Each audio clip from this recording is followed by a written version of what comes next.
Hey everybody, just sending out an extra inside scoop video for my Thrive partners who support and prayer and in money. A little extra that didn't get to go out in the other newsletter. If you're not getting my other emails, please let me know because you need to get those. This was an amazing trip with a lot of different Thrive partners. You guys are partnering with me, and I'm partnering with so many people in the country and people who are outside the country to do ministry in the country.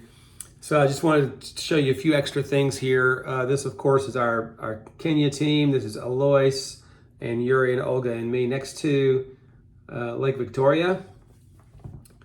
And I told you a little about in the newsletter about being able to minister to the fish workers there in the little village, fishing village. But I also wanted to show you a little video here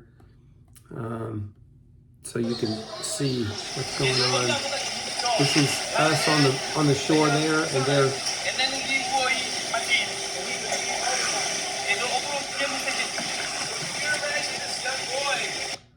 And that was us being able to minister to them. They are just really attentive, and praise God, there's an open door for us to be able to do more of that, for them to be able to do more of that. One of the things I wanted to show you is one of our Thrive partners here. His name is Pastor Fred Wanyonyi, and Fred is a pastor in the very rural area near Uganda of Kenya, and you can see him there. He traveled 2 days to get to this conference, and we gave him these booklets in Swahili and in English to be able to make disciples. And I just want to show you some of this. Fred is our people. He is our people. He is like target group for Thrive Ministries. Fred is in the middle of nowhere. He's doing an amazing work. This is his church, which meets under a tree.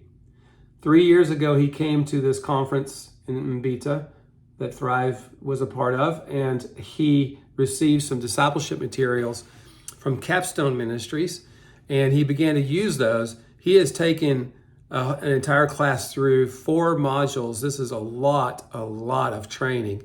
He has graduated 12 people. He's planted 2 churches, and besides the church he now has, and he did this Bible school, this little Bible seminary underneath this same tree. It's Bible school under a tree, and it's church planting, and these people are amazing.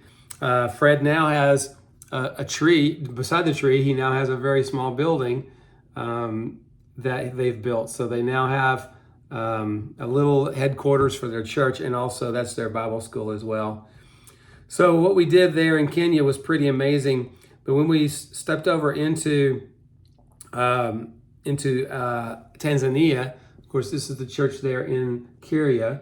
The church in Kiria, there's many more people than there were last year. And I wanted to show you this little picture here, which may not mean much to you, except for I just wanted to show you that 3 years ago there was no electricity. They got electricity last year. There was no water. Now there's a well. There's a tank on top of the building there. They have a faucet. They have water for the community. They have this area here where there's growth.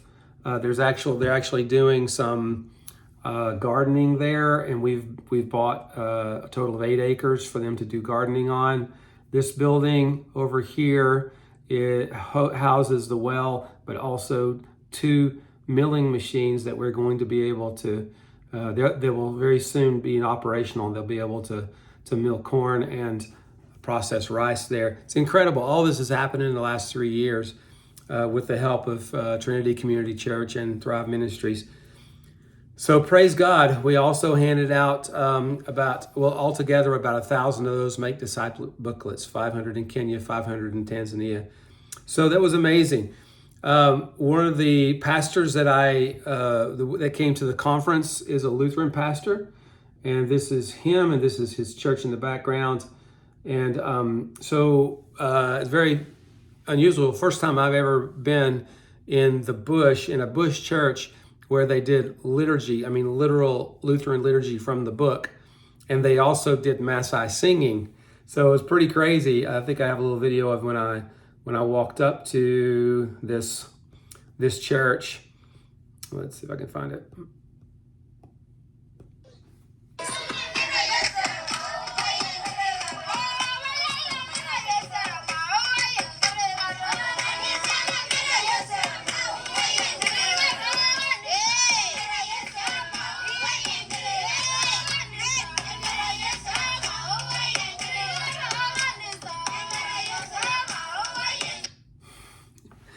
Lutheran church among the Maasai people. And of course, there's Lutheran churches all over Tanzania because it was at one point a German colony.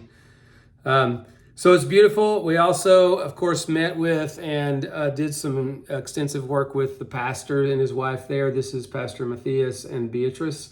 Beatrice is one of the ladies that we support there through the Melissa movement, and she is doing a wonderful job being a spiritual mother to these Maasai women. And these people are such hard workers. They're just amazing people. Our team was great. Our team did a lot of things, including this medical mission here at the church. There were over 100, or right around 100 numbers given out. So maybe you could say 100 households represented at this thing, and it was all afternoon. One more thing I want to let you see, and that is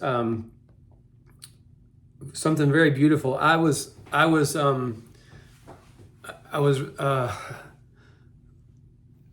listening to these Maasai people singing worship songs to Jesus, and I thought, okay, it dawned on me, where did these songs even come from? I mean, who wrote these songs? Well, I began to inquire, and the person who wrote the songs was the young man from a Maasai tribe, and he was there, and he attends the church there in Kiria. His name is Hosea, and he wrote these songs, and he teaches them to the choirs there. And this is a picture of him. This is me and Hosea, and Hosea is trying to record these songs. He's actually trying to get some training so that he can play the keyboard a little bit better, and he can do some recording of these songs, Maasai songs, worshiping Jesus, that we could also put it on YouTube and get this. I mean, they have phones there, and they can get this around, spread it around to other Maasai, so that there's actual literal indigenous Maasai worship filtering through all these Maasai tribes. And so it's beautiful. It's a great opportunity. And so, I mean, if anybody wants to donate toward that, that'd be great. I've got some friends in Poland who are also going to donate toward that, because our heart is to be able to raise up or expose and enable indigenous worship, so that there's a real Maasai expression of worthy is the Lamb. And that's what our heart is. So I think that's pretty much all the pictures I was going to show you. I'm very grateful to everyone who gave and prayed for us. It was a good trip. It was a difficult trip. Honestly, 3 weeks in Africa is very different than 3 weeks in Europe. And sometimes there was in fact, the first week I had no electricity and no running water where I was staying. So there was, a lot of adapting to those situations. I could go up the hill about 200 yards, and I had access to both of them. So praise God for that. But it was the accommodations were a little bit difficult through this trip, and it was an endurance trip. And I'm grateful to all of you, because the prayers that you guys pray really carry us. And I don't know how in the world we didn't get sick with the type of things that we ate, and we didn't until the last day. I did get sick the last day, but that was I was fine. I was okay coming back home. So praise God. Anyway, thank you so much for all that you do. Just again, sending these extra ones out to you guys, because you are helping us do this, and I hope you understand what an impact you're making in these nations, in these people's lives. There's a lot going on. There's a lot of real leaders being trained and real discipleship happening. And you're just as much a part of it as I am. And I'm so grateful to you. God bless.